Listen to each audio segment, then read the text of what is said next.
Well, hey kids, welcome back to another Park Streamers Hangout where I think we have Bob, Steve, and Cordy.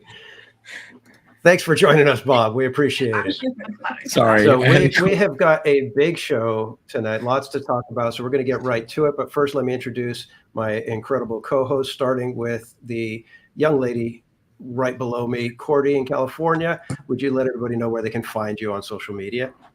You can find me on YouTube, Cordy In California, Instagram, same handle, TikTok, Cordy In California, and then X, Cordy In Cali 1. All right. And to, what is that? Is that going to be my left, my right? I don't know. This guy over here. Yeah. Barry Place 28, our good friend Bob. Would you let everybody know where they can find you on social media? Sure. Hey, everyone. Welcome to our show tonight. You can find me at Barry Place 28 at YouTube, Twitter, and Instagram, as well as I'm still trying to get my, Twitch up, but I'm on there. But for some reason, it's just not posting to there. So we'll get it going eventually. All right. Yeah, the wonderful technical issues that we always have to deal with, right? And speaking of technical issues, somebody that is always solving them for us and trying to get us our best live streams possible and finding out all the tips and tricks, who's going to have lots of tips and tricks for you tonight, our good friend Steve, Adventures in the Park. Would you let everybody know where they can find you? At Adventures in the Park on TikTok, Instagram, and YouTube.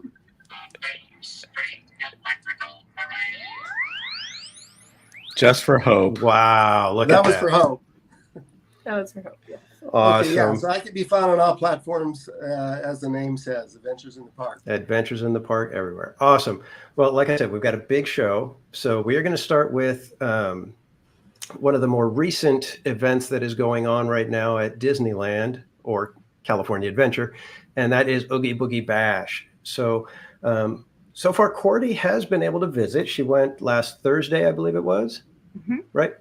Yes.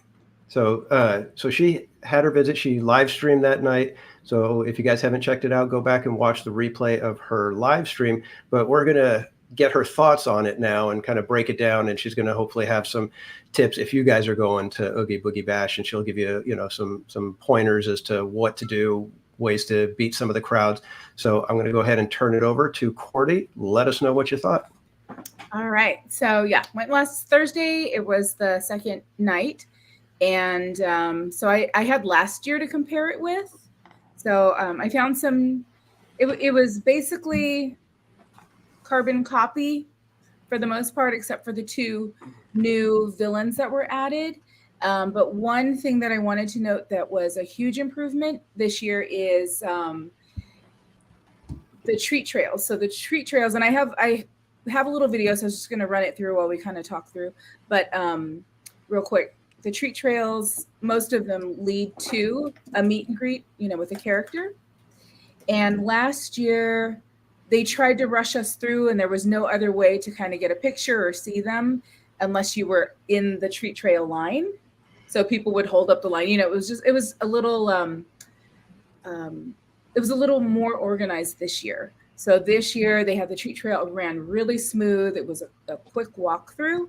And then they had other areas that you could stand and take your pictures and video. So they allowed that space for people to do that. So I thought that was a huge improvement, because a lot of people, that's the reason you're going, is to see those characters that you don't see very often.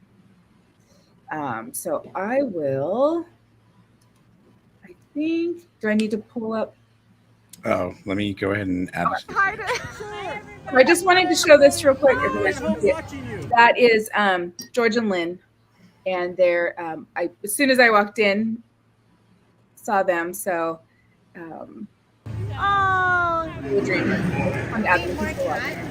but yeah, I'll just kind of talk through as we go. But this is every time I touch it. You're welcome. Here's the candy. So it's sponsored by Mars. You just get to take your own candy? Oh no, they were giving it to us unless somebody was grabbing it. Maybe they were in that one. So Oogie Boogie is an animation academy. It's really cool in there, and he was interacting with guests, which was really cool. I know he only has so many phrases, but somehow he was able to, kind of pull it off when anybody looked at him there. And then another one that I got to see was Cruella DeVille, and this is that stage kind of by Monsters Inc. So she was up there.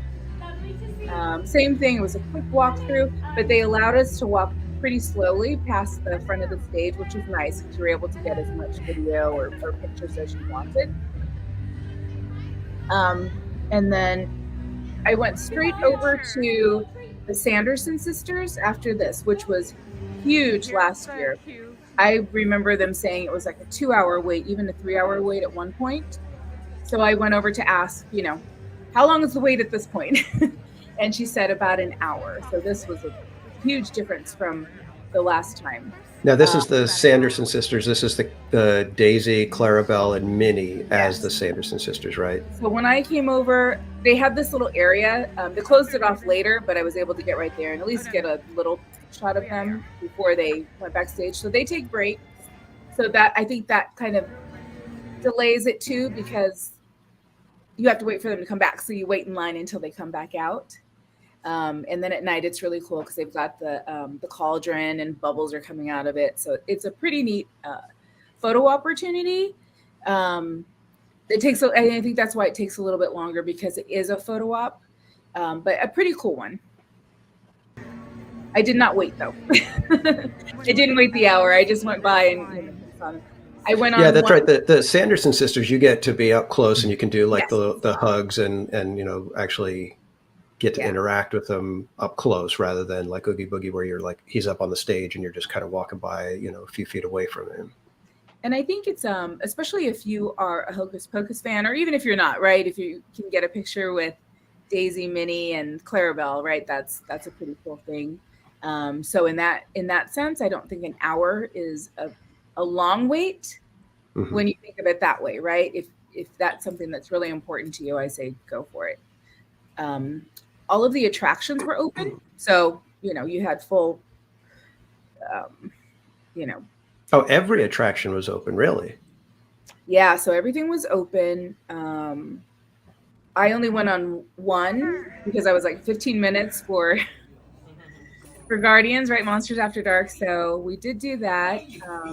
And you guys have probably seen this on, I just put a couple of clips to like give you a little taste of what that's about. But yeah, 15 minutes. I found that for the most part, everything was around that time, 5 to 15 minutes, which is great.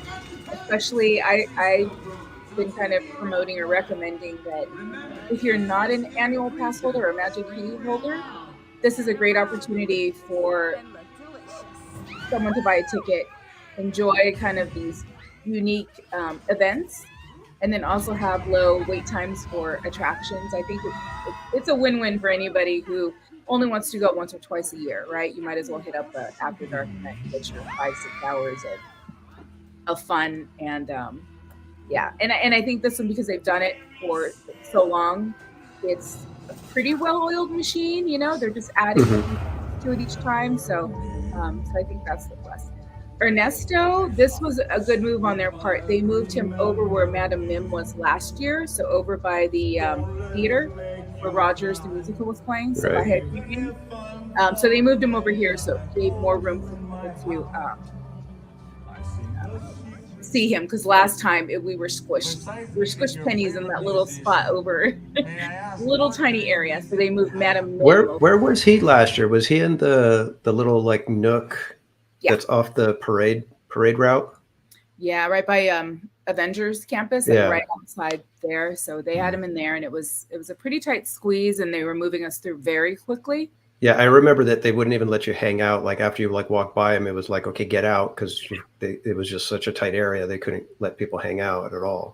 Yeah, so I think I'm really happy that they did this, because he also puts on a show. You know, he sings, Right. and then there's a lot of dialogue. So what I found was all of the characters were interacting with guests. Like he was even telling people, no, don't go, stop, stay there. So we're so used to like, oh, we got to get out of the way and move on. But he was actually saying, no, stay here, and asking them questions. So I thought that was a huge improvement over last year. Mm-hmm. And have you guys heard one of the theories of who Ernesto is? Yeah, the guy from Fat Cat, right? Yeah. as soon as I heard somebody mention that, I was like, oh my God, that's him. Yeah. I was like, that makes perfect sense. I think so too. Or at least one of them, right? Because maybe they have a couple, maybe. I don't know. How many Oogie Boogie Bashes do they do a week? 3. 3. Tuesday, Thursday, Sunday. Yep. Yeah, that's not too bad for a performer. Yeah. I mean, I With think a break, he could probably handle it. If he took a break, in between sets or something. Right. And not on stage the whole time. But yeah, that was nice to have that big area so that people could, because I stood there, that's just a little piece of it. I stood there for a long time and filmed him, probably a good 5 minutes or so. So that was nice. And then last year I had watched the parade from over by Little Mermaid. Oh, am I frozen? Last year I watched over by Little Mermaid. Oops, sorry about that. And then, but this year I was over by Avengers campus. So I thought, oh, let me do it here. Let me just say, wasn't the best reception wise. So I would not recommend that if you're trying to live stream. But yeah, so just tiny little pieces. I don't want to give too much away if you guys are going, but you see a lot of great characters in the parade. I love that. I love that Halloween song. Yeah. I think that is like the perfect song for the parade. It is. And I think the way they break it, right, they have like the lightning, the thunder and lightning kind of goes, and then, the next thing is coming up. So it's a very cool parade. It's fun. But I didn't see the Headless Horseman. I saw him last year, but I did not see him this year. Were you waiting for the parade at the beginning? I was at the end. So it comes from Pixar Pier, so over by Paradise Garden Grill. Right, but were you waiting like ahead of the parade? Were you there like for like 15, 20 minutes before the parade? Yes, and then I stepped out of my spot because it was delayed. So that's when I went to see Ernesto, and then I heard the music start. So then I went back over there. So I found a spot easily. I found a workstation very easily.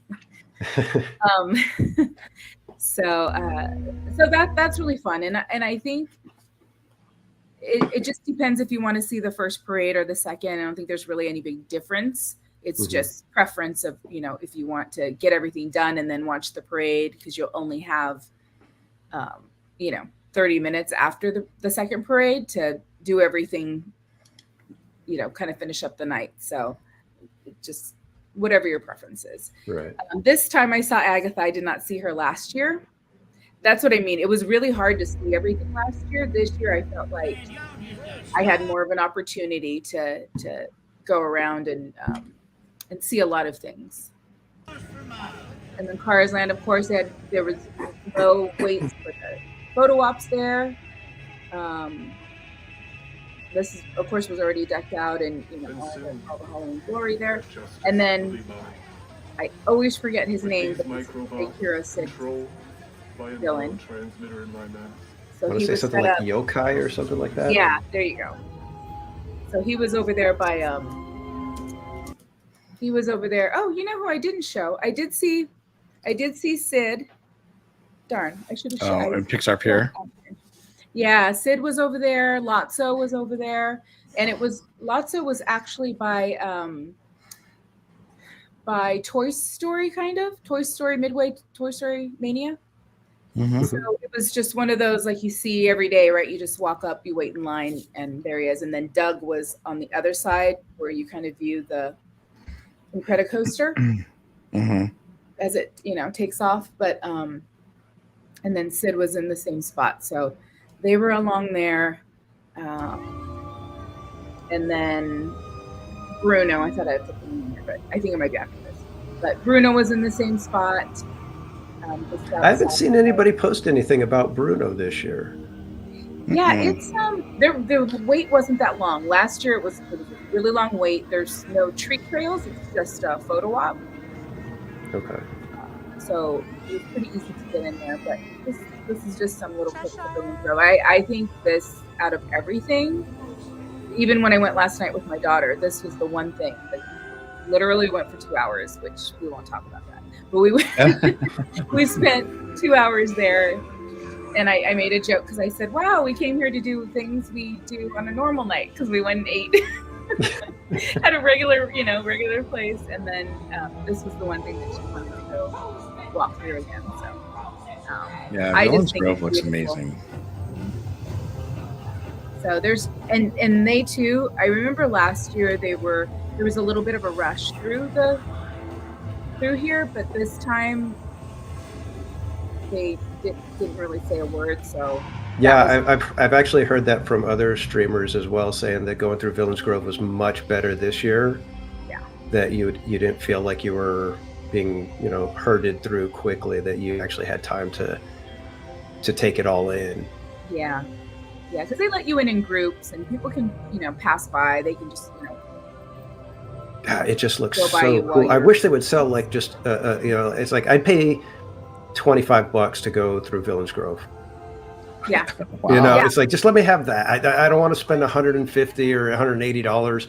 Just here's $20. Let me go through Villains Grove. Let me buy an individual lightning lane for that. Yeah.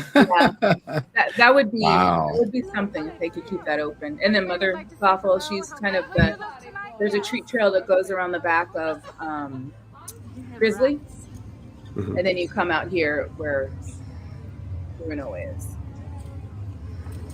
So she's back there, and then this is another one of the new villains, the Judge Doom from Roger Rabbit.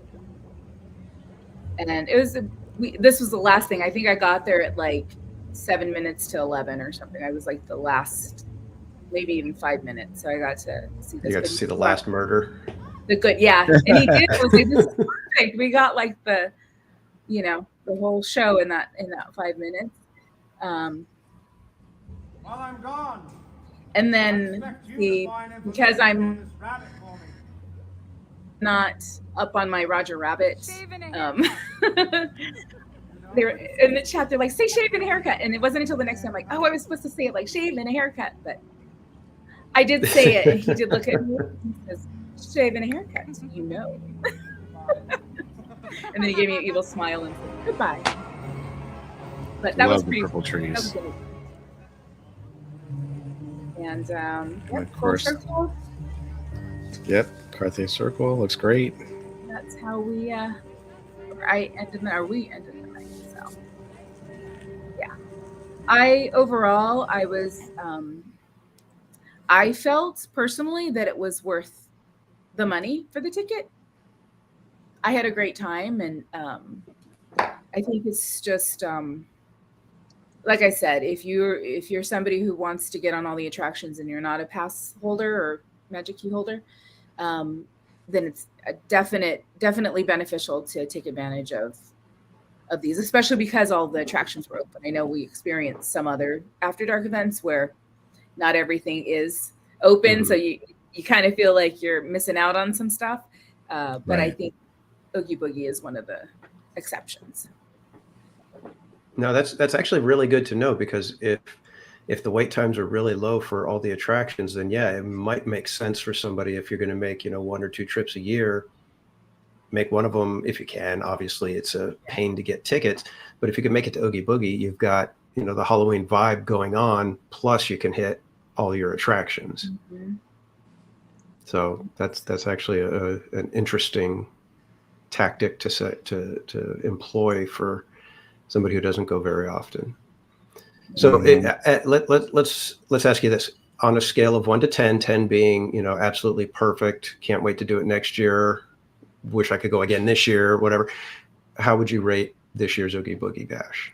The reason I won't give it a 10 is there weren't a lot of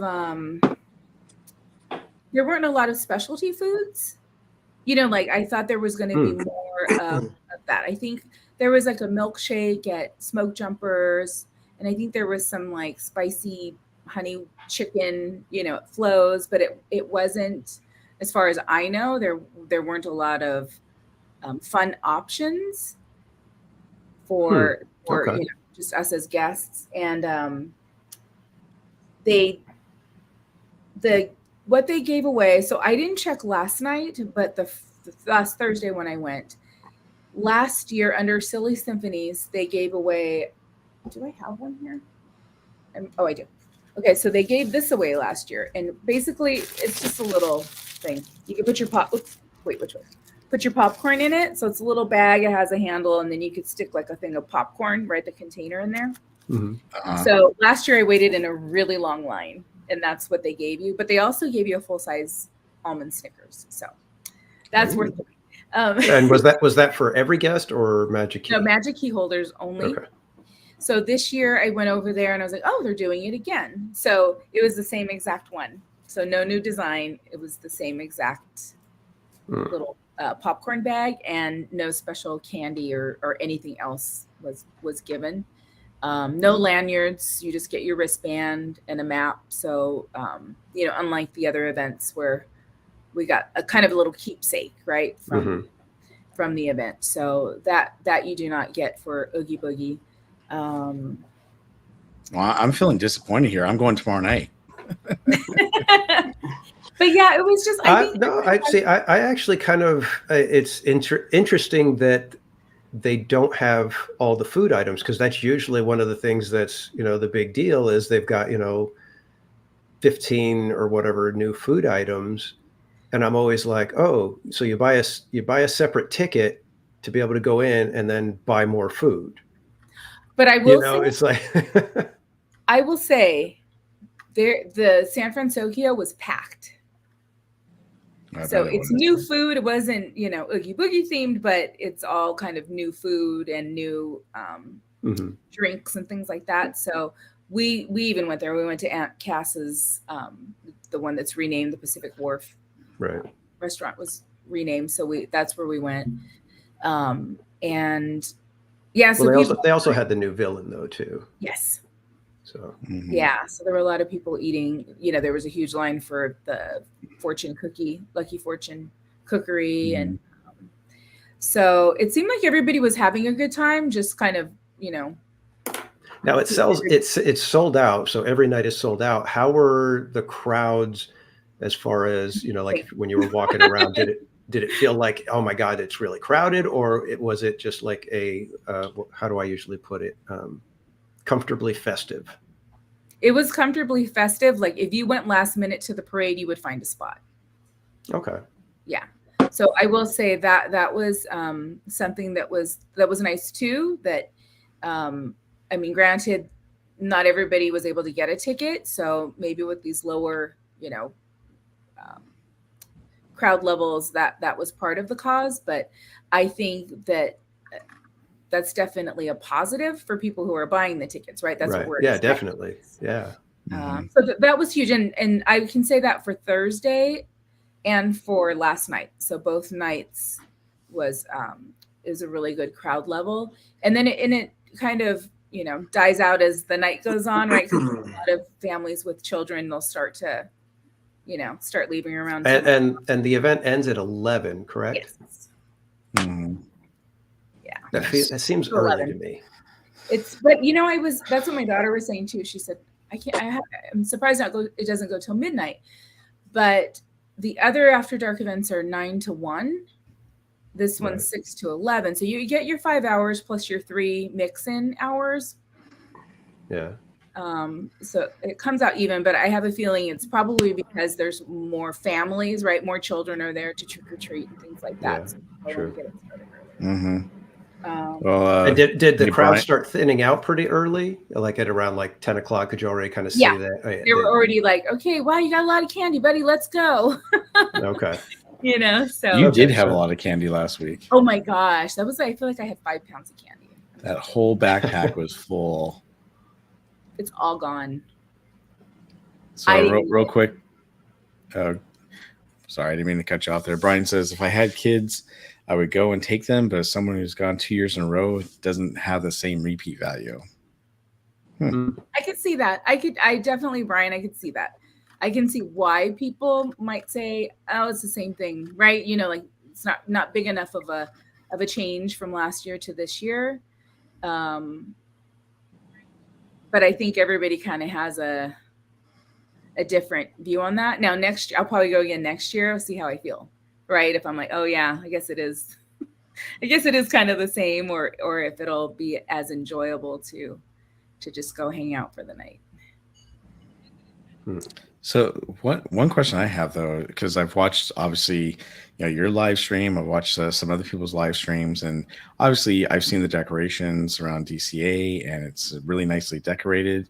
I haven't really seen it at night when it's the actual Oogie Boogie, but to me it seemed like there were spots where it was very kind of Halloweenish, and then areas where it was just like a normal DCA without anything, Halloweenish around. And I was kind of like, I feel like it's not really a Halloween event per se. I mean, it definitely was. I mean, you had the parade and the different, areas with characters and whatnot, and, the Grove and different trick-or-treating areas. I don't know. When people started walking around, I got that feeling that it wasn't a huge Halloween event. Yeah, I would say it's no different than any other night that you go to DCA, right? Cars Land is lit up the same every night. So there's nothing new there during the event. The only thing would be that the characters are out, right? The ones they hide behind those fake shrubs, those come. But I would agree, just kind of the mood lighting and things like that. But otherwise, you can see the same Halloween decorations as you would any night. But you're just not seeing the characters, the parade, and things like that, though. And there were characters walking around, like Captain Hook was out. He was out a lot. And Shmi, and they had, I think it was the sheriff. There was like a couple of Robin Hood characters. So some other unique characters that were walking around. And then I didn't know who this prince was, but it was from Frozen, my daughter said. So he was out there. I was going to say, I thought they had, was it Hans from Frozen? I thought he was out. Yeah, and I'm so used to seeing him, how he's in his like winter wear in the parade. But here they had him all in a prince, like he was like all dressed up. She said it was Frozen, so I don't know, unless she's wrong. But but they had the photo ops right there at the fountain. So they would change them out there, and then they walk around, you would just find them randomly walking around. So that was kind of neat. Brian saying, wait, Cars Land is lit up Halloween on a non-Oogie Boogie night? It is. Yeah. Cars Land has pretty much everything going. I think the only thing you don't get is I haven't seen Red, the fire engine, out. I did see him that night. They had him back. He was? Yeah, I was going to say I saw EJ's Adventures. They posted some pictures and they showed Red. Yeah, and I haven't seen Red. I don't know if they had him come out into on the main road, but I saw him over by, as you go Avengers Campus into Cars Land.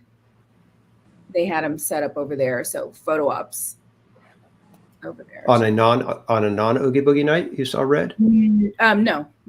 Okay. Yeah. Although, you know what? I feel like I did last year, though. They had him going up and down the street at one point. So I don't know. I have a feeling I'll have to look out for him on my nights there and see. too. Brian was also asking if Hades came out. I know he's in the parade, but was he walking around? I didn't see him. So I'm not sure unless I missed him, because I think a lot of that was going on kind of in that main hub area at the front. Mm-hmm. And I didn't spend a lot of time there. I went from I was other parts of the park, so I only saw that at the start and the finish. So possibly they could have been alternating him at the fountain area. All right. I guess to kind of wrap up the Oogie Boogie, what would you say is your favorite part, and you would recommend to everybody to not miss it? Villains Grove. That's what I figured. Yeah. Besides Villains Grove? Yeah, I was gonna say besides Villains Grove, because everybody knows that one. I say that because the way they had it set up this year, like I said, it was very well organized. I would just hit all the treat trail. I literally had like 5 pounds of candy. No joke. So it's like you could go through and there's like 4 or 5 stations per treat trail. And then at the end of the night, of course, because my daughter even told me this because she did it one year for the Halloween thing at the Disneyland side. And she said at the end of the night, anything that's outside of a bag, sealed bag, they have to get rid of. So that's why at the end of the night, they're like throwing handfuls into people's. Okay.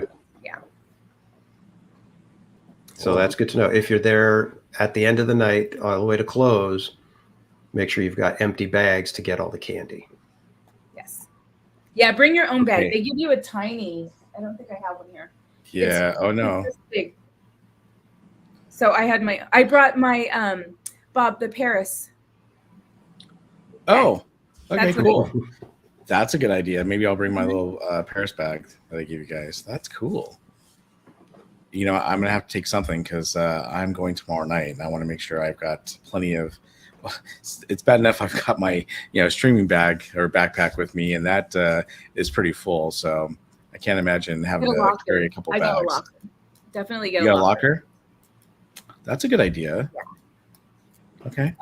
And then that way, because you could even get another bag. So because I think I did this last year, I had a smaller bag that I brought, but then what I did was I dumped it into a bigger bag and then stuck it in the locker. And then as I walked in, some more and filled up again. Brian says, bring a pillowcase. I almost did that, but I was like, oh, they're going to think I'm crazy. Yeah. Jetta Jade says, I guess you could re-give candy at Halloween. And I've heard a lot of people say that, they basically go through there, get a bunch of candy, and then use that to give out on Halloween. Exactly. So I will admit, I have done that in the past carrots. when I went. Yeah, you can't give those away. Those will have to go home in the fridge right away. Very All cool. right, so we're going to move on from Oogie Boogie Bash, and we're going to move on to some other tips and tricks. So we're going to give Steve his moment here. So, Steve, last time you gave us some tips and tricks for rope dropping attractions. This week, what kind of tips and tricks do you have for us? Food, where to eat, what to eat, and where not to eat. But we're going to start with Disney dropped a promotion on September 1st, which could very well be the deal of the year. So with any purchase, and the word any means any, and I found little bottles of bubbles for $1.59, you get a free magic band. That can't be beat. So if anybody doesn't have a magic band, this is what you look like, unless you have to have a $50 one that has Chippendale on it, this one works fine. Now, the question is, do you need a magic band? Yes.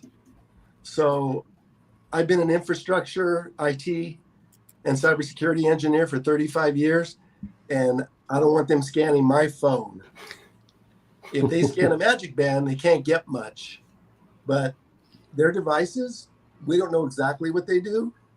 So I recommend you don't have your phone scanned by their machines. Just a little paranoid there, aren't you? No, I could say he's an IT professional, so I'm pretty sure he's seen some stuff. Yeah, I could say with authority that you don't want to stick your phone in the lightning lane machine, and because that's all software. That stuff could be programmed. I mean, that's what I do. So I recommend you get a magic band. So Anyway, so let's. Okay, so there's a tip for you guys right there. So get the Yeah, Magic Band and you so might you say, don't well, have to scan your phone. Right. You might say, well, what did he do before Magic Bands? I'll tell you exactly. I used a vanilla burner phone, took a screenshot of my pass, and I had it on there. But you know what? Oh, it's funny. Funny, but that stuff goes on. I'm not saying Disney's doing it, I but know. that stuff goes on. So let's move on to food. All right, where food. do you eat and why? So let's start with Hungry Bear. Excellent place for food. What isn't excellent is the amount of tables and how close they are to each other. And everybody that has kids eats at Hungry Bear. So if you want little ones running into your table, screaming, vomiting, and I've seen that, and everything else, don't eat the food at Hungry Bear. Take it somewhere else because they have a lot of tables, but they're very close together. And I was eating there every week for a long time, and every week bang into the table. And yeah. So I would say if you can, I go downstairs. I was going to say, if downstairs you can, is just as crowded, but there's not as many kids. if you can make it over by where the Columbia dock is, Fowler's Harbor, there's some nice tables that are very secluded there. And if you're able to get one of those, that's a perfect place to have lunch. If you eat early enough, you can actually get tables over there. Yeah. So item 2, all chicken tenders are not created equal. Mike says, I feel like this is turning to a CSI. Well, hey, I can talk tech for the whole 2-hour stream if you want. But I don't want to scare anybody. I could scare you all plenty. So chicken tenders. I've had chicken tenders at several places in the park. And I can tell you the Golden Horseshoe has the worst chicken tenders when they're open that I've ever had. Smoke Jumpers Grill, they're very good. And the brand new ones that Flows, they're basically chicken tenders. It's a seasonal item, and they coat it with this very spicy sauce. Delicious. So that's the story for chicken tenders. I recommend Flows. That's my go-to restaurant. I've never had a bad meal at Flows. The club sandwich there, as Cordy can contest to, is really, really good. The secret with Flows is you want to try and eat early so you can get a table. The downside of Flows is, one, you can't really live stream because they're blasting 50s and 60s music and they don't turn it down. So if you're trying to have a conversation with somebody, forget it.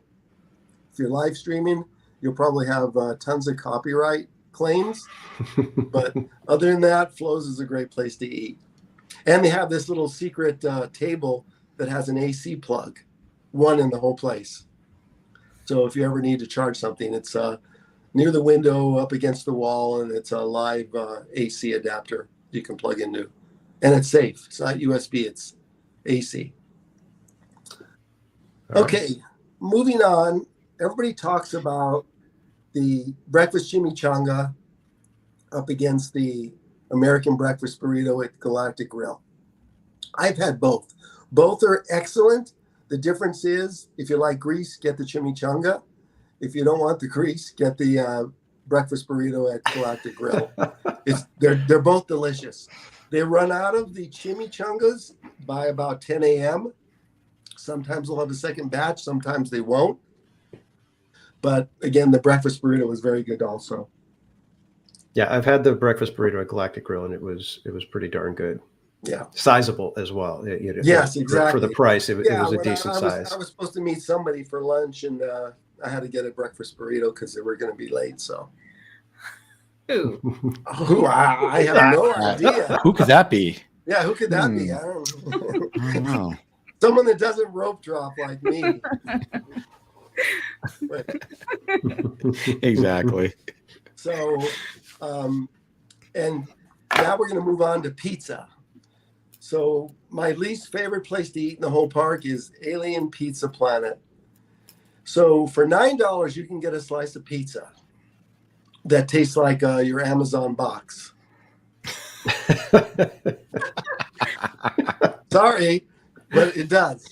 Or you can go to downtown Disney And you can go to Napolini's, and for $13, you can get a 10-inch pizza that has about 4 pieces. That's delicious. Now, to compare Napolini's with Naples, it's almost the same pizza, but the pizza in Naples is $24 for a pepperoni, and it's $13 for almost the same size, or I think it is the same size, Cordy, right? To get it at Napolini's. Cordy and I have eaten at Naples, and I think our meal was what, $60 for 2 of us? Yeah, it was. For- Yeah, it was For 2 expensive. pizzas, when you can go downstairs and you just don't get to sit down and have drinks, but it's $13. Yeah. So the pizza recommendation would be not Naples, would be Napolini's. Okay. Now moving back into the park. Right now, where's my notes? Okay, right now there's a place that's closed, and I'm going to give you another tip. In DCA, there's a place called Schmoozies. Very good desserts. The tip is never mobile order. During the last run when they had, every time I'd order with cash, I'd get my service 10, 15 minutes before people were getting angry because they mobile ordered 20 minutes ago. So a tip is, if when Smoothies is under refurbishment right now, but when they reopen, don't mobile order, walk up to the window and just pay for it, and you'll get your order within 10 minutes. But if you want to wait 30 minutes, go ahead and mobile order it. And I have tested that on several occasions, and it's come true every single time. These are good tips. Yep. Now, Yeah. moving on to ice cream. So Cordy finally got me to try, and this is Danny's specialty. So Yeah. Gibson Girl versus Clarabelle's. I always ate a Gibson Girl, and then Cordy got me to try Clarabelle's. And let me tell you, I don't know. I thought ice cream was all the same, but it's not.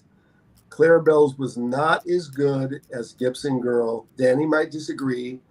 I don't know what the difference is. Cordy says one uses Haagen-Dazs and one uses something else. Dryers. They both use But dryers. But For a while, they were doing. They had a Haagen-Dazs. I don't know. Maybe it was just temporary. But let me just clarify. I didn't have you tried Clarabelle's. We don't want to rehash that night. We were supposed to go to Gibson Girl, and then Anyways, you had. Well, had some. everyone we knows were, my we were feeling in on the the. area and we went into Clarabelle's. Okay, fine. I used to love Clarabelle's, and I loved it more than Gibson Girl, only because they had chocolate chip ice cream, and everyone knows I love chocolate chip. But they don't even serve it now. However, I was able to get some chocolate chips put onto my vanilla ice cream a couple weeks ago. Hey, the night we saw Leonardo DiCaprio and Lucas Haas, whoa, at the Gibson Girl. So that was cool. But I will say my favorite place right now to get ice cream really is probably Ghirardelli. Well, yeah, that I mean, Oh yeah, I didn't even bring up Ghirardelli's. So no yeah, contest. yeah, I've eaten there quite a bit. I wanted just to compare Clarabelle's with Gibson Girl. Yeah, Ghirardelli's is in their own league. That's like Yeah, I mean, taco- it's the only thing is you're paying, yes, through the and that's nose for it. it's kinda But like it, what I'm it talking is about, it is a next level. Gibson Girl, I haven't had. I felt that the ice cream when I had it was just fine. It was just like, or Clarabelle. When I had Clarabelle, it's to me the same as Gibson Girl. The only thing I had was I ordered a waffle bowl the other night, and they gave me the 2 cookie sundae instead. But other than that, no big deal. Yeah, I'll go to Ghirardelli's, and typically after I go on a credit coaster and ride it like 3 or 4 times in a row, I go to Ghirardelli's because that banana split kind of settles me after I'm ready to kind of lose it after 3 or 4 times in a row. So that brings up the next topic. So if I had to pick, and I haven't eaten at every restaurant at Disneyland. Okay, I haven't eaten at Blue Bayou, but my pick for best reasonably priced would be Carnation Cafe. I don't think there's ever been a bad meal there. Their patty melt is really, really good. And it's only about $6 more than getting a high-end burger at, Galactic Grill or whatever. It's like $19 opposed to $15. and Cordy and I ate there plenty of times, and they have a wonderful dessert, and the ambiance is good. The tables are not right on top of each other, and there's not a lot of young ones there running around screaming like Hungry Bear. They should change the name of Hungry Bear to Kids Bear, and that would be perfect. Hey, I like Hungry Bear. I just, after like not this Saturday, but the Saturday before, when these kids were just bumping into my table while I was trying to eat, I said, that's it. So let me see if I'm covering anything else. Come on, Steve. What? I'm just kidding. Yeah, I was going to say, I actually, for my birthday, we're going to be going to Disneyland right around my birthday. And my wife asked if she should get reservations at Blue Bayou when they open up. And I said, actually, I think I'd rather go to Carnation Cafe. I think the patty melt sounds better than spending $60 on a steak at Blue Bayou. Yeah, I could definitely. I can't speak for Blue Bayou because I've never eaten there, but I could say with authority that the patty melt at Carnation Cafe is very good. Yeah, I love the patty melt. Although at Blue Bayou, way back when, they had a New York steak sandwich for lunch, and that was my favorite meal at Disneyland. The last place that I could definitely recommend, and I know Danny recommends it, everybody recommends it, is Tropical Hideaway. Place is amazing. The line isn't long. They got plenty of tables, and those Dole Whips are delicious. Man, now I want a Dole Whip. I know. Let's go. Sometimes the line gets long. Cordy, Sometimes. what's that Dole Whip I treated you on the last one? The Bloody Mary Dole Whip. What was it called? Oh, we got the blood orange. The blood orange. Oh, that thing was delicious. I got to try that one. I haven't tried that one yet. And the very last thing I don't recommend you get at Disneyland, because I did to get another Magic Band, was a Disneyland sucker. I opened this just before this event, and it broke into about 5 pieces, just taking the plastic off. So anyways, get the Magic Bands. I think they're going to be available till they run out. I'm not going to tell you how many I bought. I'm not selling them. I'm keeping them, giving them away as gifts and so forth. But the understanding is until supplies last, and from what I understand, talking to the CM on Saturday, is they had quite a few, like thousands, but they are allocating so many per day. So if you want to pick one up, recommended to get it in the morning. I know some streamers I was watching over the weekend, they were going to the Tomorrowland where the pin trading is. So they basically were buying a $20 pin and getting a free Magic Band. I was paying $1.59 for each Magic Band. Where were you getting them for $1.59? The bottles of bubbles in the line to the other guests because that was the cheapest thing in the store. Unless you, of course, have to have the $50 one that has Star Wars on it, but they all work the same. So all right. Well, that's my presentation. If someday you guys want to do a in-depth tech talk, we can do that. But you might not want to go out anymore after that. So we might not want to do it. So. Yeah. Once we get our tinfoil hats ready, then we'll go ahead and have that discussion, Steve. Okay. Okay, so we'll pass it on now to who's left. Real quick though, Steve, we do have a question. Where would you recommend getting the Magic Band? What store for a cheap item? So if you want to get it for $2.50 or less, go to either the Emporium or the World of Disney. Because if you go to the one recommended in DCA, the one that's on that corner, I don't think they have anything in that store less than $50. No, that's where we got them. Well, yeah, because of what we got. Do you want you want to pass that information out, or? I would just with word of caution that it could it says any purchase, but I know it's mixed signals. But on that particular day, we were able to purchase reusable bags.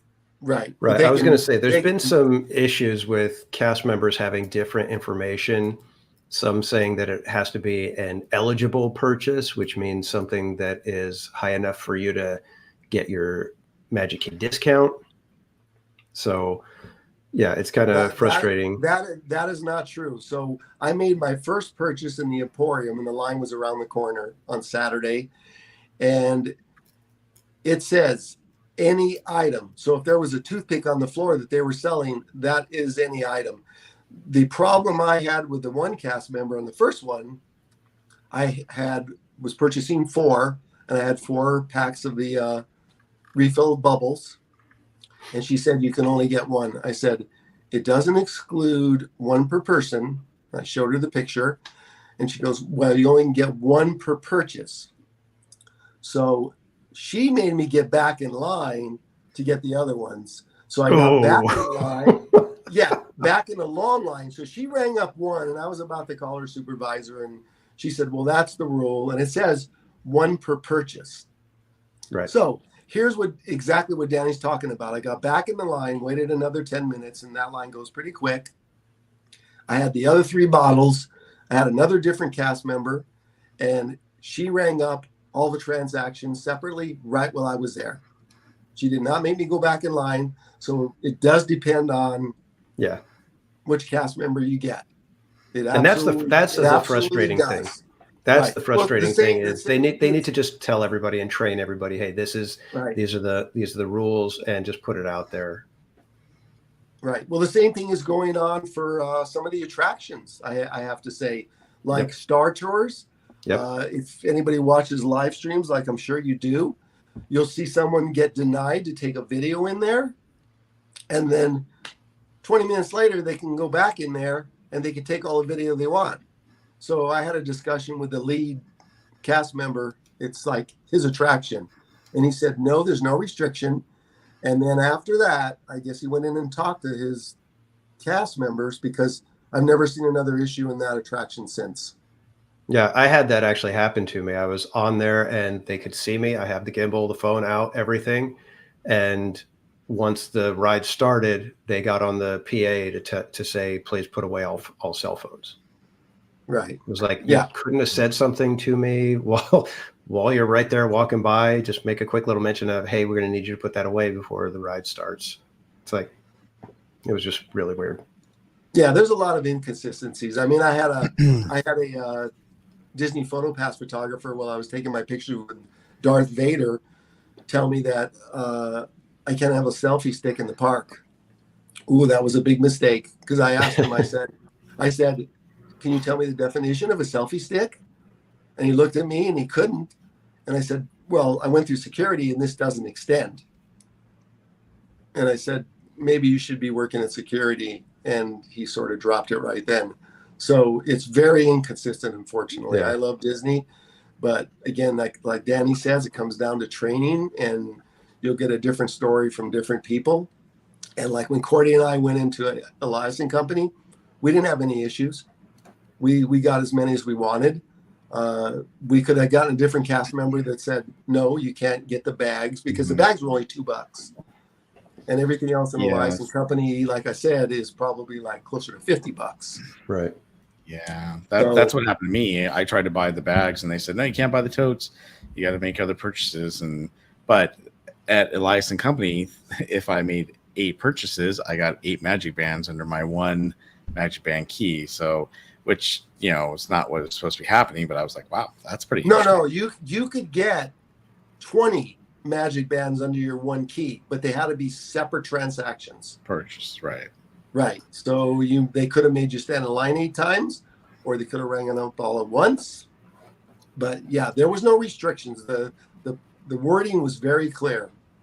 So anyways, I recommend you go and get one if they still have them available, because if you don't want it, they make great gifts. It's, you're talking about a $35 magic band basically for $2. $45. These ones are the slate color. I checked it, and it's a $44.99 it's $45? magic band. Because I thought the original Magic Key was $35. Well, the current slate deal. Yeah, the current slate ones are $45. So, wow, that is a good deal then. Yeah. So you probably want to pick some of those up. But like I said, if I ever do giveaways on my channel, I would probably just do those as giveaways, or I might carry one in the park, and if I see somebody that looks like they're in need and wants a magic band, I'll just hand it to them. I mean, it cost me $2, $1. Nice. Did you say you're going to do a giveaway? No, Steve. I'm not doing giveaways. No, I said if I ever did a giveaway. No, I had to give you a hard time. All right. That's why Bob bought 8 of them. He's going to do them as giveaways. Maybe. You never know. Oh, we got Kiki and Luca going. Their ears are perking up for giveaway. Yeah, Kiki and Luca will be the first one in your chat, and then we give them a magic band. What is that? It's too funny. Yeah, giveaways. Whoops. Okay, the first one to show up in the chat, they'll get a free magic band, right, Kiki and Luca? You usually like saying I'm first. Yeah. Yeah, I did that in Cordy's chat. Kiki and Luca were first, and then I said I'm second, and then I forget who it is. Let me see. One of the mods came in and said, "Yeah, but I'm in charge." Yeah, that was Trish. Well, that was pretty good. That was perfect. Yeah, I'm in charge. So. All right, kids. It's time to move on to the next topic, and this one's probably going to get a little spicy. I'm thinking, just because of the topic and how Disney seems to be doing things these days. We're going to talk about some of the announcements from Destination D23 that happened over the weekend. Bob, you've got most of the information, so go ahead and kind of give us a 30,000-foot view as to what was going on. No problem. Let me bring up the screen real quick so I can show you guys. And this one's coming from IGN, so this is where we kind of pulled this information from. But so on Saturday they had the Destination D23 regarding the Disney Parks panel, and what they normally do is they do a destination which is over in Florida when it's not in Anaheim, and they kind of just talk about things in general for Walt Disney World and the Disney parks, etc. So obviously. They had Josh D'Amaro was there for the product chairman to kind of lead the Disney Parks panel and reveal what was happening and what was being sent out there. So the first thing they announced is that Dinoland USA at Walt Disney World's Animal Kingdom is going to be rethemed with experiences inspired by Encanto and Indiana Jones. So I guess the first really cool thing is that they are going to take the dinosaur ride, and it's now going to be themed after Indiana Jones. So I think that's really cool.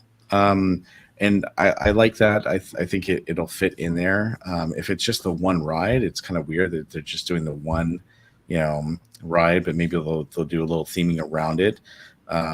It's everyone's like, why are they putting Indiana Jones and some Encanto stuff into Animal Kingdom? But Animal Kingdom has always been about conservation, right? That's what Joe Rohde was all about. He was all about that, and I think one of the reasons why he's no longer there anymore, and why we're starting to see some other things like Encanto showing up there in the park, is that's what's happening. But I think Indiana Jones is going to fit in fine. It's the same ride system.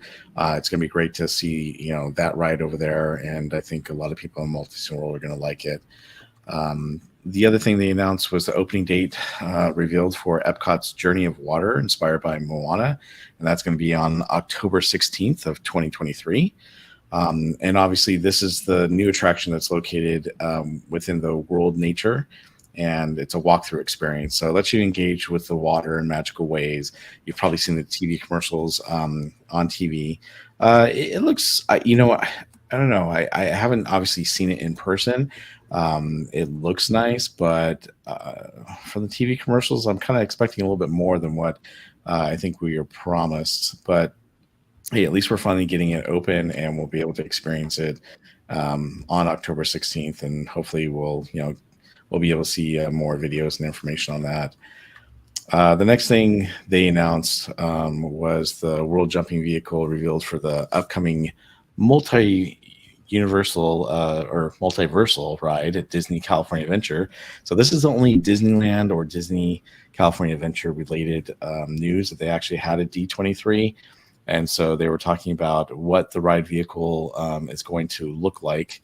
So obviously it was confirmed that King Thanos was be the brand new multiversal threat that's being designed exclusively for this attraction here at DCA. And we know that we're obviously going to be traveling back in time to face off against Thanos with our favorite heroes from the Avengers movie. So that'll be kind of cool.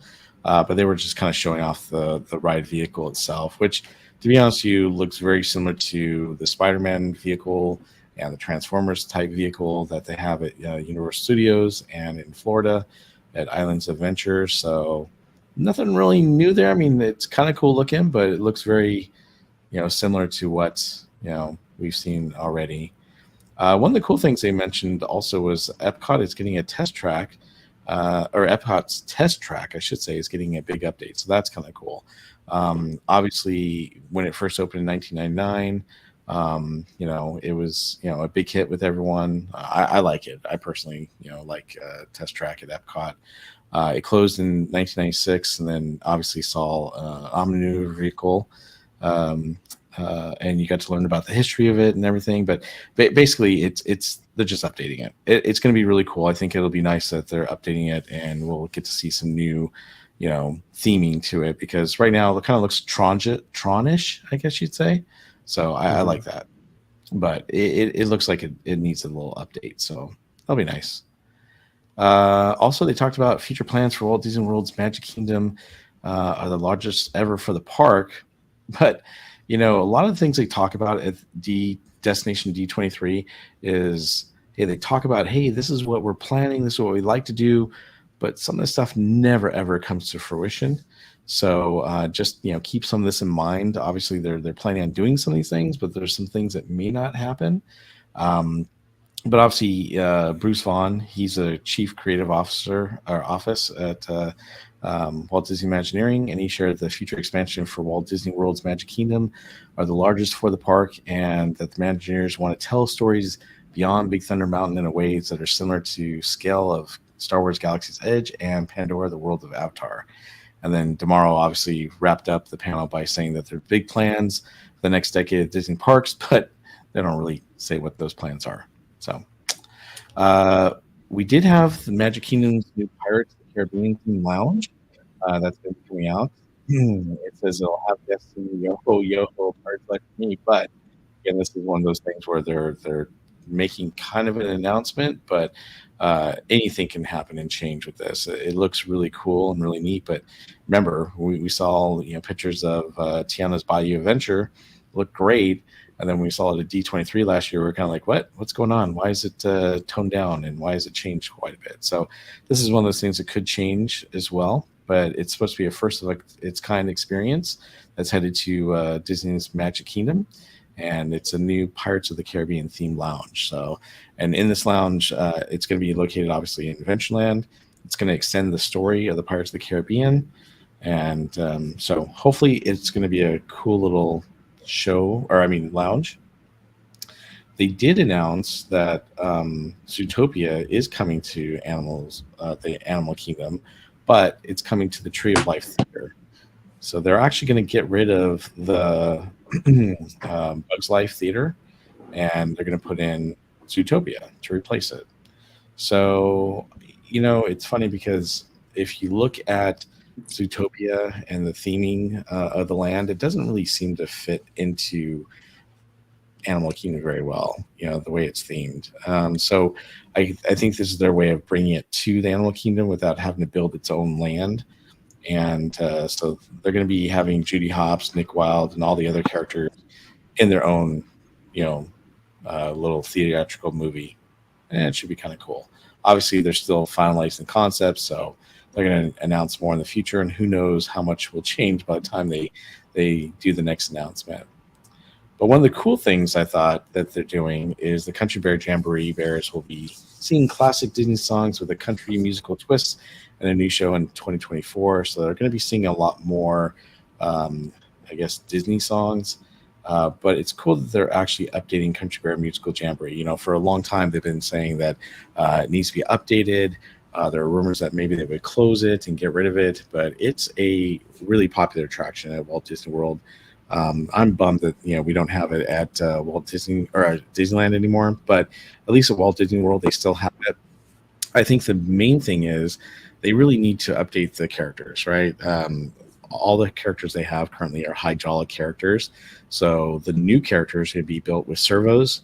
And they're really trying to future-proof this attraction, which is going to be great because building these new animatronics with servos, they'll be able to update the Country Bear Jamboree very easily and very quickly in the future compared to what it's been in the past. So all the characters still coming back. We're still gonna have Big Al, Henry, Trixie, Romeo, and Wendell, and Teddy, and Terrence, and Ernest. But this time it's going to be new animatronics, which is great, and they're going to have some new songs. And they're working on those songs right now, and that will be opening up in 2024. I think that was the last one. Oh no, they did make talk about a couple things regarding Shanghai Disney's Zootopia Land.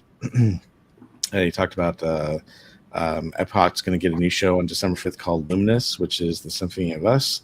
And then they provided a little more detail regarding Fantasy Springs at Tokyo Disney Resort.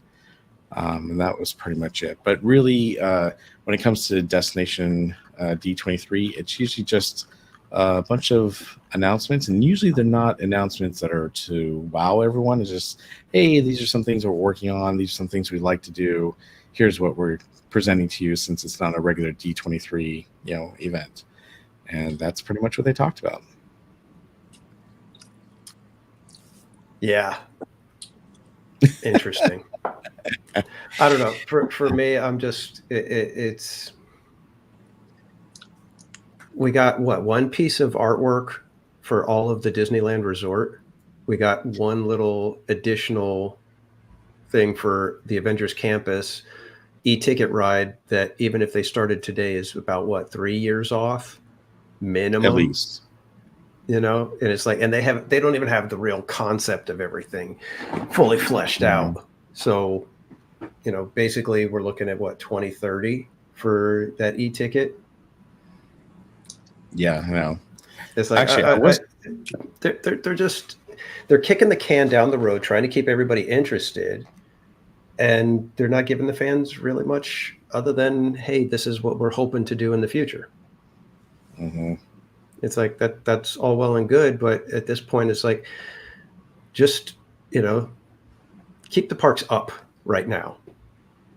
Make sure the parks are running as smooth as possible, and don't worry about wowing us with, phony announcements, because that's what it feels like to me. That's the problem with D23, and that's the problem with, I think, a lot of these announcements is that it's, hey, this is what we'd like to do, this is what we're planning on doing, but it may not even come to fruition, which is a real bummer. I'd rather them, come out and say, hey, look, we're going to do this, and this is the date it's coming out, and this is what we're going to do, and be solidified. It's more of a, hey, here's a little taster of what we'd like to do. May not happen, but we're trying to work on it. So it is kind of a bummer. Yeah, and I will say that almost I don't even really think I'm all that excited about most of those announcements, just because it seems like so many of the parks are becoming just a mesh of stuff rather than a true theme type of park. And that's what I find really disturbing and really kind of concerning. As a fan of theme parks, it's why are we shoehorning Zootopia into the Tree of Life? That makes no sense. It doesn't fit thematically the way A Bug's Life does. It's like it's frustrating to watch, and you got to be questioning some of these decisions that they're making. Kaylee says they still need to finish Toontown, and then she said, like Donald Splash Pad, where you at? LOL. Yeah, exactly. I mean, but that's what we're getting. And then don't forget, we've got a lot of things. Have you guys seen the bridge in San Francisco? Have you guys seen the pictures of that? I went over there because I was looking at it, and I was talking with a buddy of mine, Vash Sky, and I told him, I said, it looks unfinished. It's like some of the seams are just off and whatever. So I went back to go get some pictures to show him, and I was astounded at how many of the base plates are off by inches, how many of them are missing screws, how many have screws just sitting on the ledges. It was crazy. And it's the kind of thing where we constantly get these, these big refreshed lands, but they slow roll them for some reason. It's like you can't just finish your land and premiere it all at once. I don't know. I mean, I know that's nothing necessarily new, but at the same time, it's like we're not in the 50s and 60s anymore. You guys aren't blazing a new trail into what a theme park is, And it's like something like San Francisco, that's just a light retheme. You're not coming up with groundbreaking attractions that, oh my God, the technology, we're trying to catch up to it or anything. It's putting a bridge together. It's basically a Lego set that you guys created, and you couldn't even get that right. Hey, we're still trying to get the treehouse open. There's no treehouse. They're lying to us. Oh, you think you see a treehouse, but that's not a treehouse. They're never going to open it because there's no way a treehouse could take this long to build. I want to tell you, I was told by someone this past weekend that the treehouse is finished. It's been finished. Disney has been taking their sweet time on opening up, and they make it look like they're still working on it when they really don't have anything to do. So that was an interesting rumor I heard. No, you guys are all wrong. They're going to move Hungry Bear up to the treehouse. Hey, buddy, he asked. You get a better view. Buddy had asked, didn't they say they're going to retheme Dinosaur with Indiana Jones? Yeah, we talked about that earlier. It was actually the beginning, so you might have missed that, buddy. But yeah, actually, it's the exact same attraction. Literally, track layout, everything is exactly the same. So all they would have to do is just they're still going to have to gut most of it because it's, a lot of that would have to change just for the show scenes, but it is the exact same ride system and layout. Think about how many animatronics I have with the dinosaurs that they're going to take out now. There's going to be less animatronics, so hopefully it'll be, they won't have to worry about it breaking down, and they'll stay updated a lot longer. Then again, look at our Indiana Jones. And I don't understand how Indiana Jones fits with the theme of Animal Kingdom. Hey, it's all about saving conservation and treasures and stuff. And even that, I mean, it doesn't. The whole thing. It doesn't have to be about conservation anymore. I mean, you could have it, but just have it themed to the natural world. Indiana Jones is about, archaeology, but that's more of a human thing. So I just, like I said, there's just questions that I have as far as what the ideas are at Imagineering that are driving all of this, other than potentially just suits saying, get popular stuff out there.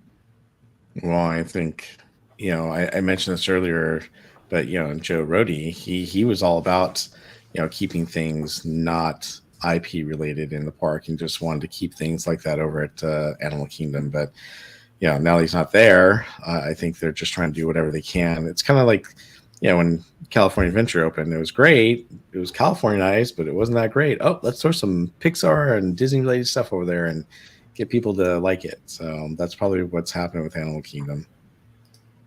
Yeah, I don't know. You're awfully quiet over there, Adventures in the Park. Hey, you know what? I have an idea. So we're talking about Walt Disney World. I don't think Cordy and I have ever been there. Why don't Bob and Danny sponsor us to go over there? We can see it we'll for report ourselves. Back. And I can take my 20 magic bands with me and pass them out. Wow. I think we need to do a streamathon party and, raise some money for that trip. Yeah. Somebody asked me for a magic band in Cordy's chat. I think it was, who was it? I'd have to go back through. They said, "Can I have one?" Was it Kaylin? I think it was Kaylin that said, I have to go back. You're in the giving mood. Yeah, I have to be in the mood. But yeah, I think we should have a sponsored Walt Disney World trip when we can see Indiana Jones for ourselves. Yeah, Brian has it. Trade some magic bands for a plane ticket to Florida. There you go.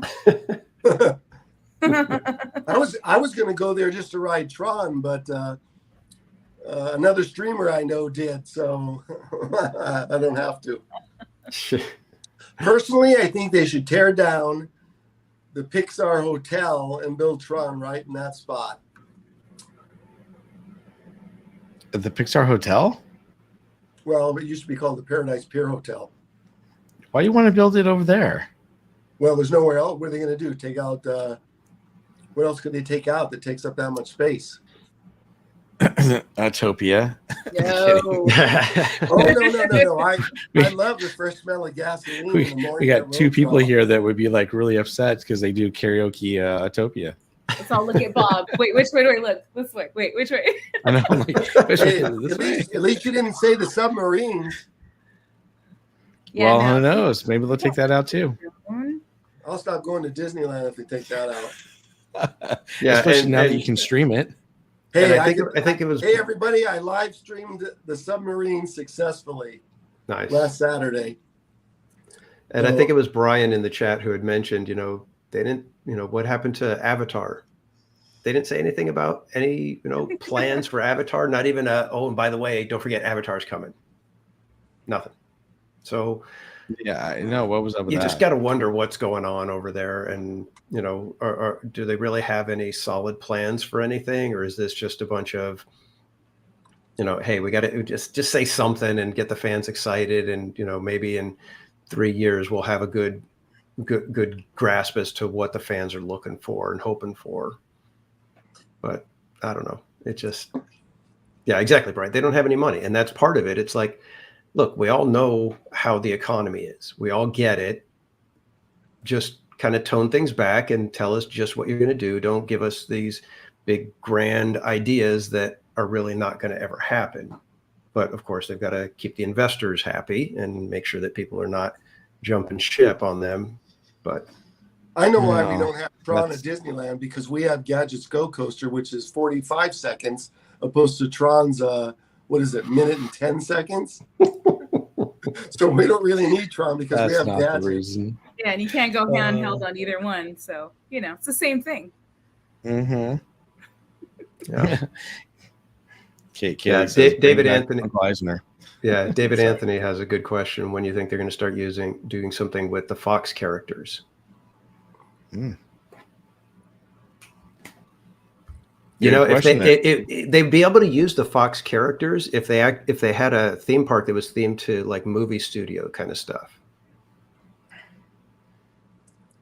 Hey, that's where they're going to put it, over where Toy Story parking lot is. Yeah, Disneyland Forward. There you go. Yeah, no, but I mean that's the kind of thing. It's like they have Disney Hollywood Studios and they're doing nothing with it. They're not learning how to capitalize on the stuff that they spent 70 billion on or something like that. It just yeah. Well, I mean they should and they could, but with all the stuff going on in Florida right now. Yeah, no, I get it, but at the same time, it's like if you're gonna try to wow us with something that's a little innovative, a little new, a little something that's themed to the park that it's going into. Disney stock has been in the. They are. Lately. They're bringing back the Run Disney series to Disneyland, which I did every one of those. So they are wowing us with that. That went away for 5 or 6 years, and now it's coming back. Run Disney half marathons. Mm-hmm. That doesn't wow me, Steve.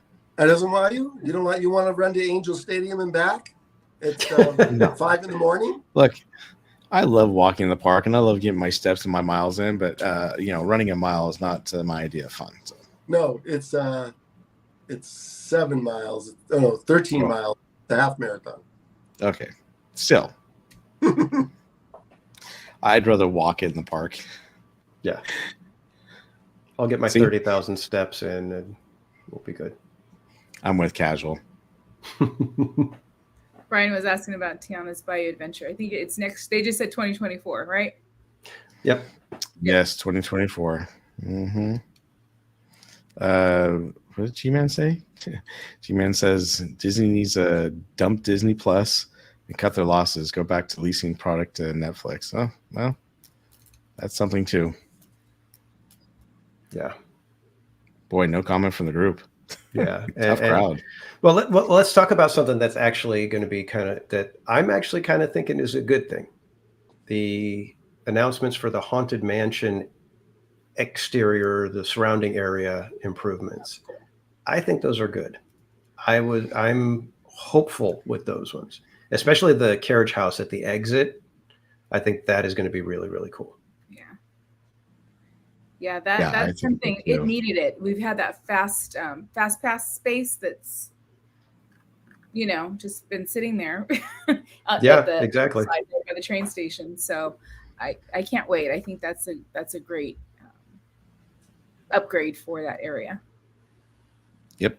Yeah. No, I agree. I hope that they theme it well enough that it blends from Tiana's to the park to Haunted Mansion. I hope that it's a good transition. If they're gonna spend the money on it, because right now it's and it's a nice little park, but honestly, you're either just cruising by there, you're sitting having some popcorn or waiting for somebody who's using the restroom over there by the train station. So hopefully at least it gets utilized and makes the area look really nice, because when they've got the extended queue for Haunted Mansion, all it is ropes and stanchions, and just it's not the most attractive. What? Just kidding. Yeah, I don't know if I want the magic band. Cordy, I think it was Mermaid Plans. I think she wanted the magic band. Well, there you go. So you want a magic band? You show up on a Saturday. You tell me the day before. I'll bring you a magic band and hand it right to you. Wow. Yeah, so this is what Theme Park Casual is talking about regarding the new Haunted Mansion grounds expansion with the retail shop. So this is a picture right here of what the retail shop is supposed to look like. I don't know about you guys, but just looking at that right offhand, it looks like it belongs over by the Matterhorn. Kind of.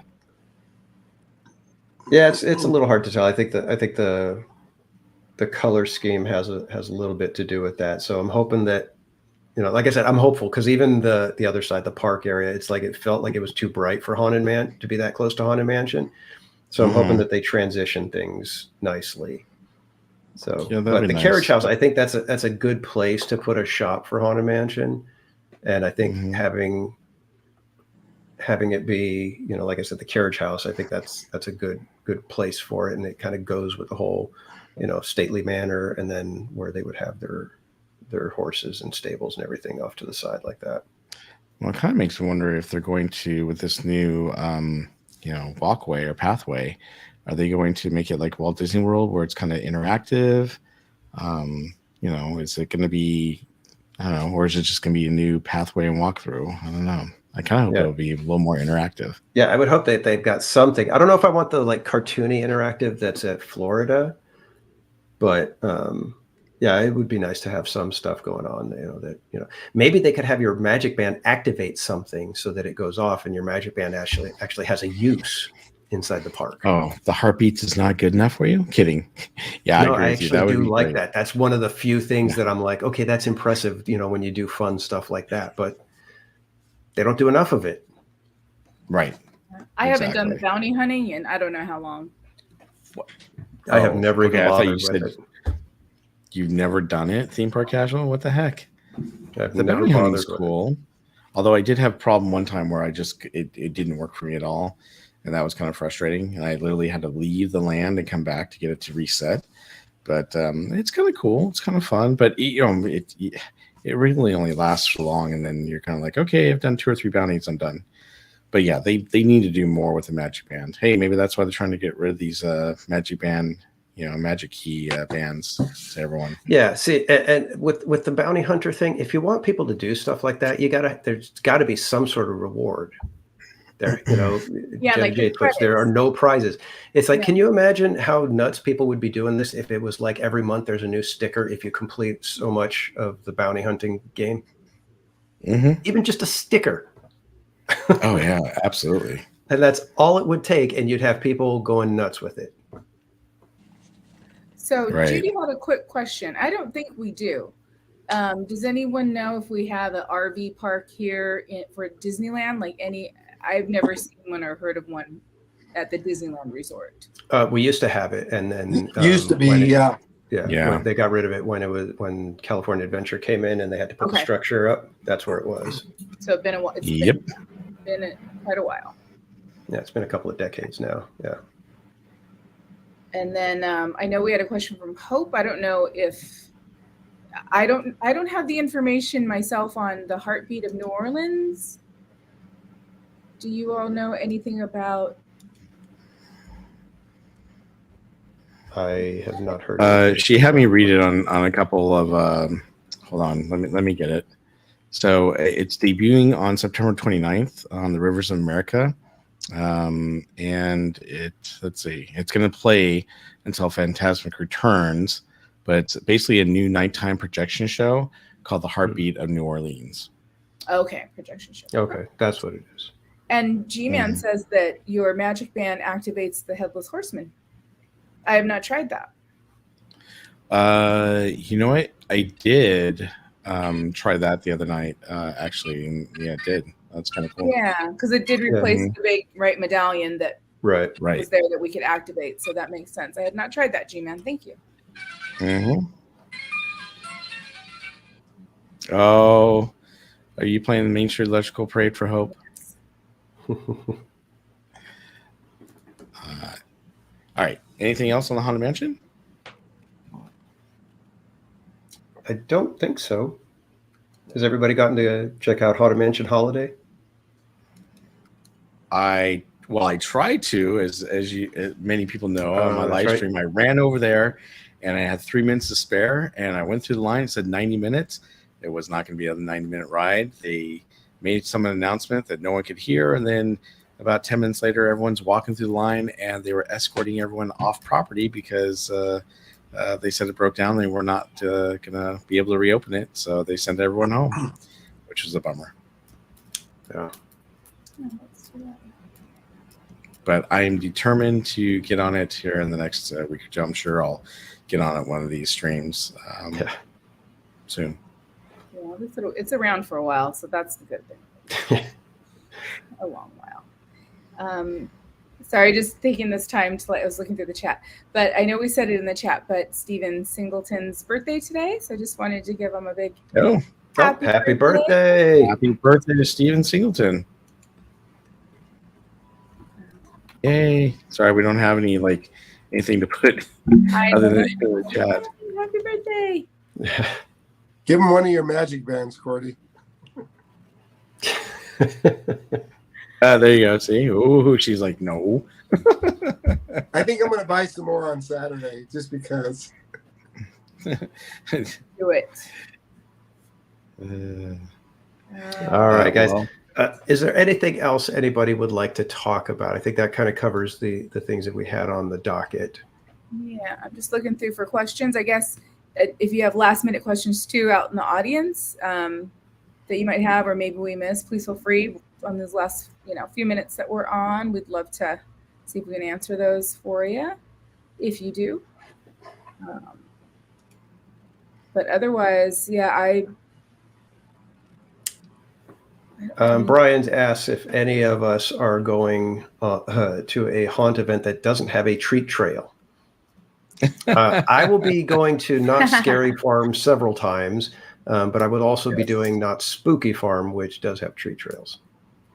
So kind of a yes and a no, because I'm doing both versions of Knots. So they do that on the Snoopy side? Is that actually, it's all throughout Ghost Town, and I think possibly they might do it, in other areas as well. But they're just little booths that they have set up with different types of candy. But yeah, they let the kids go through. But I do have to say that at Spooky Farm, one of the funniest things happened to me last year. So at night, they've got the monsters. In the daytime, they've got some citizens of Calico who are spirits. So they've got the Undertaker and a couple of, they've got a grandma and another lady and the train conductor. So I was sitting there last year, and one of these ladies walks by. She's all done up. She looks like like the ghoul or whatever. And she's like walking around, and it is lighthearted scares, so they get the kids to play along and whatever. But as she walks by me, she goes, "Ooh, gas prices." Ooh, and just wanders off. Oh, that's hilarious. It was the funniest thing for me. I'll never forget it. It was absolutely hilarious. Yeah, I'm also going to be going to Not Scary Farm on the 21st with Theme Park Casual and our friend Andrew Disney and his girlfriend Maria, and it should be a lot of fun. I don't know. I'm trying to see if I can get to Halloween Horror Nights. That's something else I'm working on at the moment. And then what I'd like to try to do is do a maybe a local Halloween haunt somewhere that I can actually go and film or do a live stream. So I'm looking for some of those that are local in Orange County that I can go to, and if I find some, obviously we'll talk to the group and maybe we can do it as a streamer party. Ooh. Oh, although some people might be scared.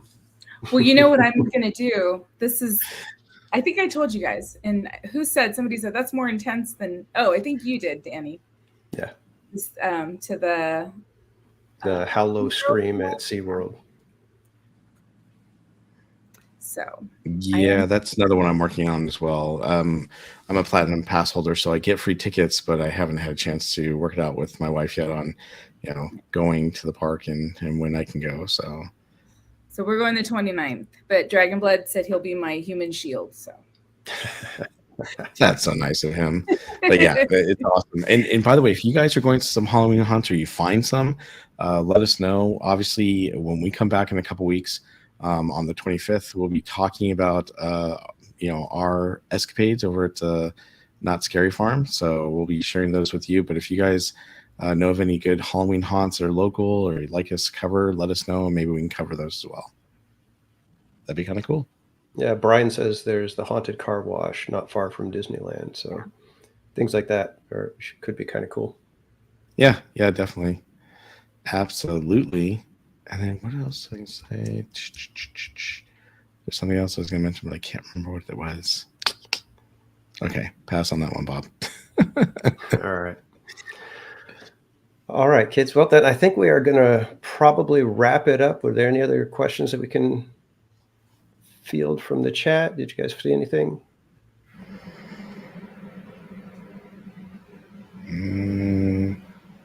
Oh, let's see. Did I miss anything? Brian said there's an Insta that has the local California haunts. Okay, cool. Awesome, Brian. We'll definitely check those out. So I appreciate the information. All right, guys. So we're going to go ahead and wrap it up tonight. Thank you everybody for joining us tonight. I want to thank my co-hosts, Bob, Steve, Cordy. Thank you again for a wonderful night. Let's go ahead and go around the horn and let everybody know where you can find where they can find you on social media, and also where they're going to be finding you next, either in the parks or out and about. So let's start with you, Cordy. So Cordy in California on Instagram, YouTube, and TikTok. Cordy in Cali 1 on X. And actually, I have my Discord, which I forgot to mention earlier. So you can also find me on Discord. All right, awesome. And Bob, Berry Place 28. Let everybody know where they can find you. So you can find me on YouTube and X, which I'm so having a hard time saying Twitter, Instagram, and obviously, what is that? The Twitch. You can find me at Berry Place 28, but I will be streaming just FYI tomorrow night at Oogie Boogie's Bash. So if you guys don't have anything to do, like to join me, please go to my channel and make sure that you watch tomorrow night. It should be a lot of fun. I'm looking forward to going and experience it tomorrow night. And then I'm going to see if I can try to stream later this week if possible. But next week will be the busy week with, I think, Disneyland and Not Scary Farm. All right. And our good buddy Steve, Adventures in the Park. Could you let everybody know where they can find you? Adventures in the Park, TikTok, Instagram, YouTube. And I will be live streaming the submarines at Rope Drop Saturday. I want to get my own submarine again, which I've had a few times. Hey, it's really nice when you get your own submarine. You're the only one in there. You're not disturbed by anybody. And it's kind of a blast. So if I time it right, I can get my own sub. Because they only hold the sub for so long. So Right. if they can't get a few guests, they'll just let it go out. So, yeah, I plan on rope dropping the subs this week, Saturday. That's awesome. I'll be at the Awesome. parking structure at 6 a.m. as usual, or earlier. Nice. You night people, you'd rather close up the park than open the park. I like to Hey sleep man, in. I do both. I've done rope drop stream and then stayed around and did a night stream to closing. So Yeah, don't get on me, man. The other two All right, guys and you can work find well. me on YouTube at Theme Park Casual, as well as all the socials, Twitter, X/X, and Instagram, Theme Park Casual. I will be live at Disneyland this Wednesday night, and like Barry Play said, we will be hitting Not Scary Farm next week for opening night and doing a whole bunch of other stuff, and we'll be there probably several times during the season. So again, thank you everybody for joining us for Park Streamers Hangout. We will catch you guys in 2 weeks when we're back again for the next version of Park Streamers Hangout, where we'll be wrapping up and talking about the opening weekend of Not Scary Farm. So until then, my co-host, thank you again for a wonderful evening. And kids, we will see you next time.